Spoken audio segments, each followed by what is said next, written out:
All right, so we just finished our first lesson studying some letter forms, I, U, and W. And I can already hear you now asking, what do I do now? How do I practice this? What do I do for practice? How long should I practice? How often should I practice? These are the common questions that people ask me when they're learning cursive.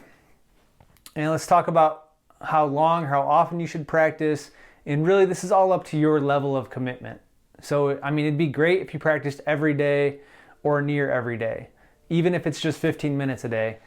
It is great to take breaks once in a while, maybe one day off a week or one day off every other week if you're really committed. But if you love learning this and you love writing cursive, then go ahead and practice every day. I practiced every day for a really long time when I first started handwriting.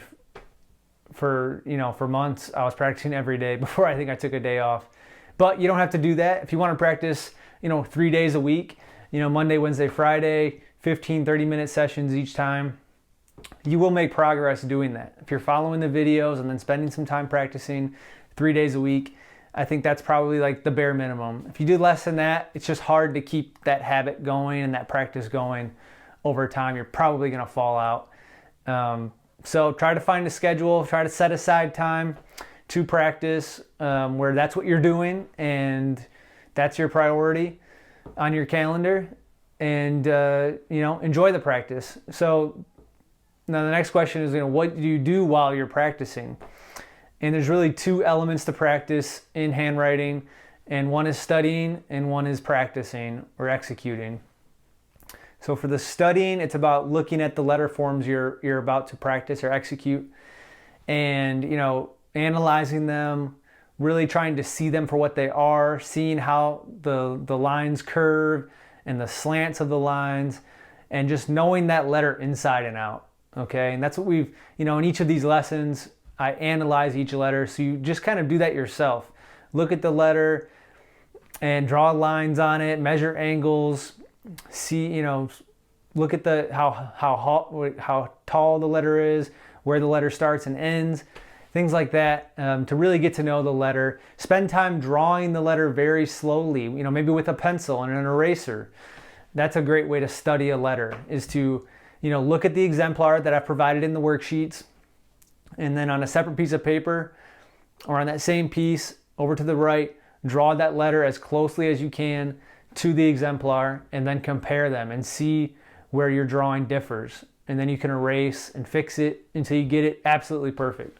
That's a great way to study. And then once you're ready to execute, it's about getting your pen out and just going for it and trying the letters. Practice the letters by themselves, connect the letters with themselves. So if you're doing an I, do 2 I's together, do 3 I's together. Then you can go on to the words. And with the words, I provided some words in the worksheet, but that is not that's not where it ends. Obviously, you can combine as many letters as you want to, assuming you've already learned those letters. So right now, we've only learned a few letters. I would just stick with those 3 and all the different combinations that you can put them in. But as you go along in the course, you can start combining more and more letters to form more and more words. And, it's just about putting in that time, practicing, executing as much as you can, as much as you have time for, filling up sheets and sheets of paper with your practice.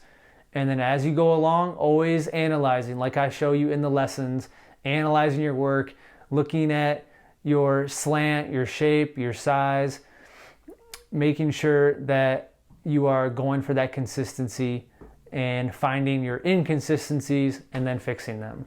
All right, so that's how you practice. That's what you need to do. I'm not going to talk about practice in any of the lessons going forward. I'm just leaving that up to you. After each lesson, you should spend some time practicing before you go on to the next lesson. And when you're comfortable, then you can go on to the next lesson and repeat the process again.